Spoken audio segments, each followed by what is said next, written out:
Paul Lavoie taking down the tree at Gull Rock Cottage, 16th of June, 1999. Don and Robert lived in the cottage next door. They'd been together for more than 50 years, and Don had just turned 80. And Robert, he was a younger buck, still battling pancreatic cancer. With his lesser luck, he was always hurting himself, or I even joked with him one day. I said, "Robert, you really need to be more careful, less accident-prone."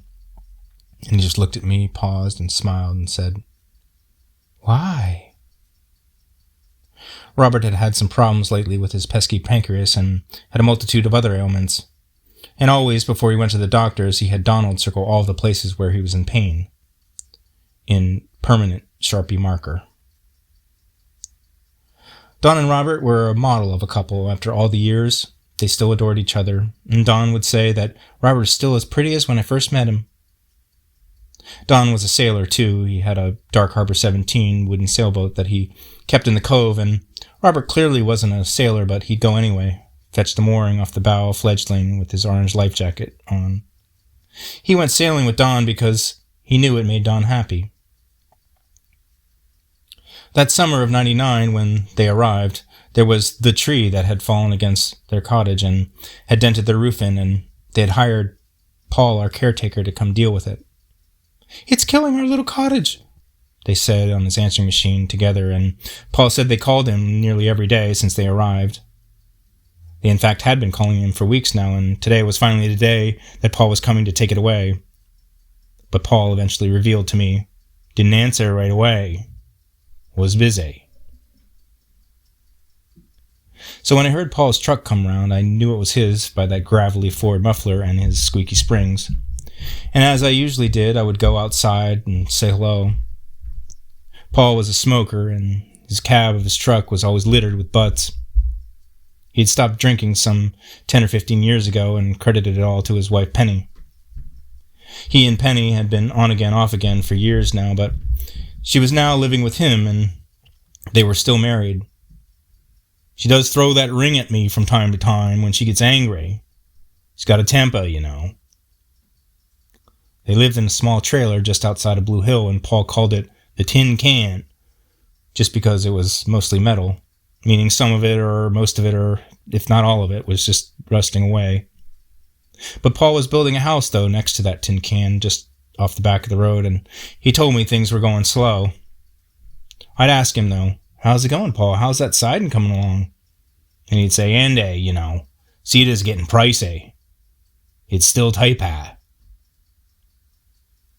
Paul was a hard worker, and though he was not the fastest carpenter nor the finest craftsman, I admired him for just doing whatever he had to make ends meet.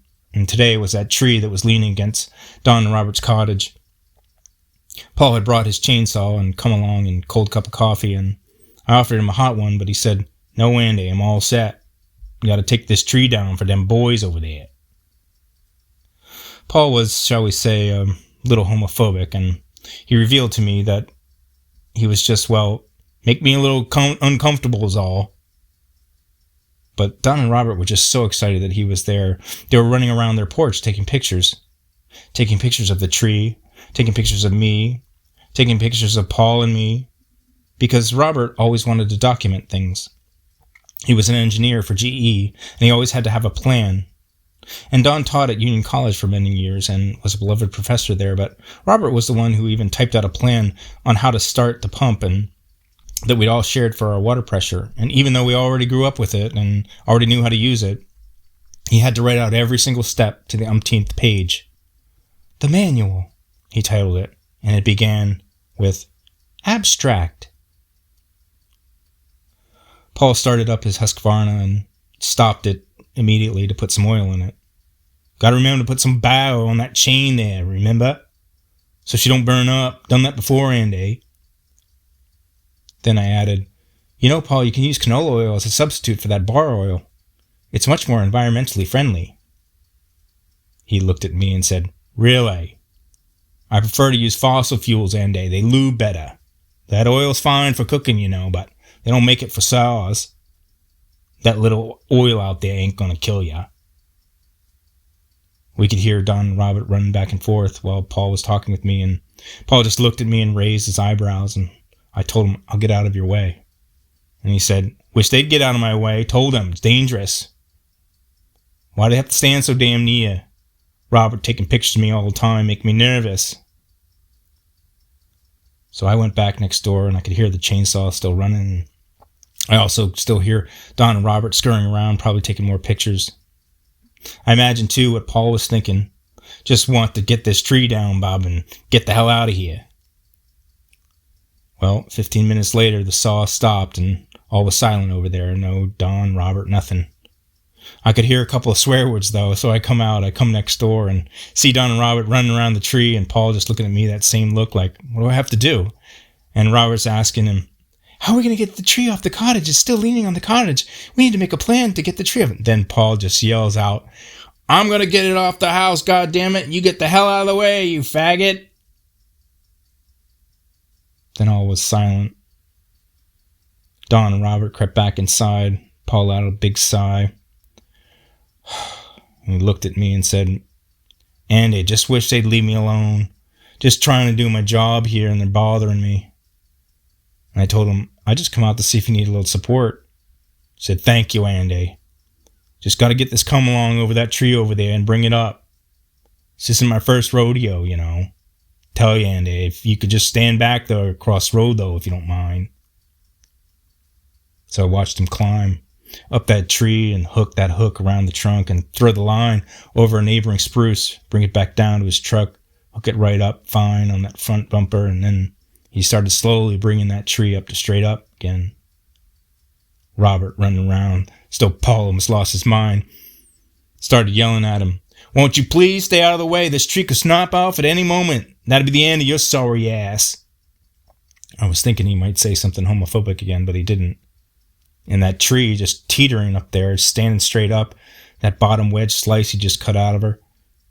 And Robert, he pokes his head out of a window and says, hope it doesn't fall your way. According to my calculations, it might fall your way. Then Paul got really angry and said, no, goddammit, it's not going to fall my way. It's going to fall right down between those two trees over there. But again, just stay the hell out of my way. So just a little more ooch and a little more winch from that come along, and Paul turns around to me and across the road and says, Andy, you watching? And that tree started to let go, see? He let that line go free. Oh, the racket, the trees, the crack of the branches splitting through. I couldn't help but think it sounded like throwing a strike right down the pike. The heavy thud, the needles and the thwacking twig. And then he looked over at me and smiled and said, now, Andy, that's how you do it. And Don and Robert come out, standing there, their mouths agape. They didn't believe me. Some people tell me you can't do something. Then I say to myself, I'm going to do it anyway. I'll show them my way. Robert died of pancreatic cancer in 2017. Donald got skin cancer, but as far as I know, he's still alive. Can't be out in the sun much anyway in summer, and hasn't really been sailing that much either. And he hasn't been to the cottage in some years. Paul died at 49 and didn't make it to 50. All that smoking got him. Lung cancer. He was telling people, though, he got treatment and that he was cancer-free, but one day down to B&L's, he coughed up blood and died right there in the parking lot. No one could save him.